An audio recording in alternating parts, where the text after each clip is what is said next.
infection. In that, the virus or fungus will enter through the mouth and it will cause the inflammation of the lung parenchyma. So here introduction. It is an inflammation condition of the lung that is caused by any microbial agent. It means microbial agent. It can be anything like bacteria, virus, or fungus, like streptococci. Anything can be inhaled by the baby and it can cause the lung infection, and it is called pneumonia. So it is the leading cause of death. So the pneumonia is the main cause of death. It can cause death also.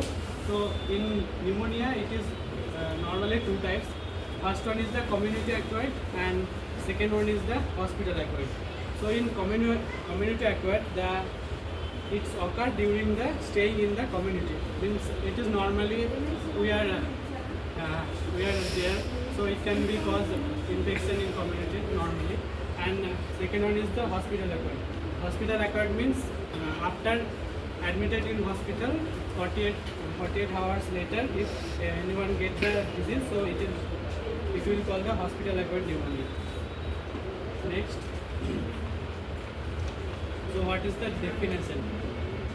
It is an inflammation of the lung parenchyma caused by the microorganisms which enters the lower respiratory system and cause infection. So in pneumonia we can see the inflammation of the lung parenchyma. Here we can see the normal air sacs. This is the normal air sacs. It is not filled with any water. This is infected pneumonia air sac. Here you can see the inflammation of the lung parenchyma. Inflammation air sacs will be filled with fluid like this you can see. Next. So for pneumonia, what all are the causative agent? The causative agent is like bacteria and viruses, then fungus infection. Next is aspiration of food. If we are taking any food, by that also pneumonia infection can enter to our lungs and it can cause infection. Next, it can be inhaled by the inhalation of the toxic substance. Sometimes in air, some poisonous things will be present. So if we will inhale the toxic agent, so it can cause also pneumonia. So types. So pneumonia is mainly categorized into 4 types. So first one is the segmental pneumonia. In this condition, only one segment of the lobes of the lungs will be affected. In this condition, in one lungs will be affected. Next is the bilateral pneumonia. Bilateral pneumonia, in this both sides of the segmental lobes of the lung are affected. In lungs we are having in right lungs we are having 3 lobes and left lungs we are having 2 lobes. So in that the lobe will be affected. When the only one segment of the lobe is affected, then it will call as a segmental pneumonia. When the both sides of the lung lobe is affected, then it will be called bilateral pneumonia. So next one is the lobar pneumonia. Lobar pneumonia is a chronic disease. So in this condition, the whole lobe will be affected. So you can see complete lobe of the lung will be affected. In the lung, totally it will be spreaded and it will cause infection. So next is the bronchopneumonia. Bronchopneumonia means in this patches like seen will be in the lungs. So patchy like formation will be seen in the lungs, like small water bubble like structure we can see in the lungs X-ray. So it is called bronchopneumonia. Next is the what all will be the clinical manifestation. What all will be the symptoms of pneumonia. So first we can see the fever. Fever will be high grade fever. Sometimes it will be sometimes it will be increase and sometimes it will decrease. It will be not constant. It will go and come. So next is the chills. So baby will having chills or sometimes not in every time. Sometimes it will be less or sometimes it will be very high. Next is sweating will be present in babies. Next is cough. Baby will having prolonged cough and baby can produce sputum also. Next is chest pain. Baby cannot say, but baby will cry. By that we can identify the baby is having any problem. Next is headache. A mild or moderate headache will be present in baby. Next So we will diagnose the pneumonia. First we can do the physical examination. We will do the complete physical examination of the body, baby, from the head to toe. We will examine what all problems this baby is having and what all symptoms is present in the baby. Next we can do the sputum test. In sputum test, the baby's sputum will be collected from the mouth. It will be in morning time only, because in morning time the bacteria virus will be present more in the sputum. So after that it will be tested in the lab. So then it will be diagnosed as a pneumonia. Next we can do the CT scan. In CT scan we can do the scanning of the baby, and the lung picture will be calculated or seen. So from that we can see the baby is having pneumonia. Next is blood test. Blood test we can blood test for immunity levels. In pneumonia, the immunity levels IgA will be decreased, immunity power will be decreased, IgG, IgM, everything will be decreased. So by that we can see the immunity power also be decreased in blood test.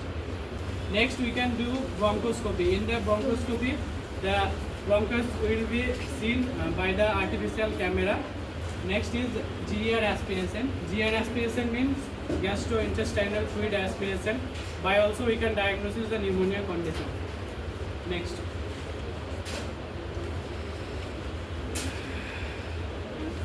Next is the management. So if the baby is diagnosed with the pneumonia, so how we can prevent the disease from that?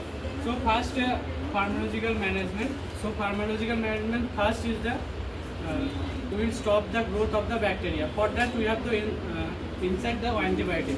Antibiotic like we can add penicillin, ampicillin and amikacin. Depending upon the baby's condition we can choose the dose. Next is bronchodilators. Bronchodilators like salbutamol, albuterol and methyl xanthine. So bronchodilator will suppress the cough from the bronchus, and the cough will release very easily. So that for that bronchodilator is used, and the baby's O2 saturation level will be normal if the bronchodilators will be given. Next is the analgesics. Analgesics is normally used for pain. If the baby is having chest comfort and very severe headache, so that time we can give the analgesics. Analgesics like paracetamol, nimesulide, so it will decrease the pain by Next is the oxygen therapy. Oxygen therapy is much needed because the babies cannot take it very easily by the normal environment. So oxygen therapy will be provided. Next is nutritional therapy. In nutritional therapy we can give normally milk or other multivitamin tablet or multivitamin syrup also. That is the nutritional therapy. Next is fluid electrolyte management. For that we can give NS, DNS, depending upon the baby's condition we will provide the fluid electrolyte management. Next is deep breathing exercise. Deep breathing exercise is done if the baby is possible, is baby's age is more that time. Next is the posterior drainage. For that if the drainage is more, like in lobar pneumonia we can see the whole lung will be affected. For that we can do the posterior drainage. In that one catheter syringe will be inserted into the lower portion of the back portion of the lungs, and the fluid will be aspirated by the some container. So it will be done by posterior drainage. Next is the nasotracheal suctioning. In this by the suctioning we can collect the nasogastrial production. Next is the chest physiotherapy. By the chest physiotherapy the chest discomfort will be decreased. Next, so how we can prevent the pneumonia? So for that we can get vaccinated, means we can give the vaccine to the child. The proper vaccinators should be given after the birth of the child. Next we can maintain the 6 feet distance. Next is wash hands frequently. Next limit contacts with others and while recovering. So we can, if the condition is very chronic, so we can isolate the baby. Next is cough, and we will cover the mouth and nose when you are sneezing or cough. That all are the prevention.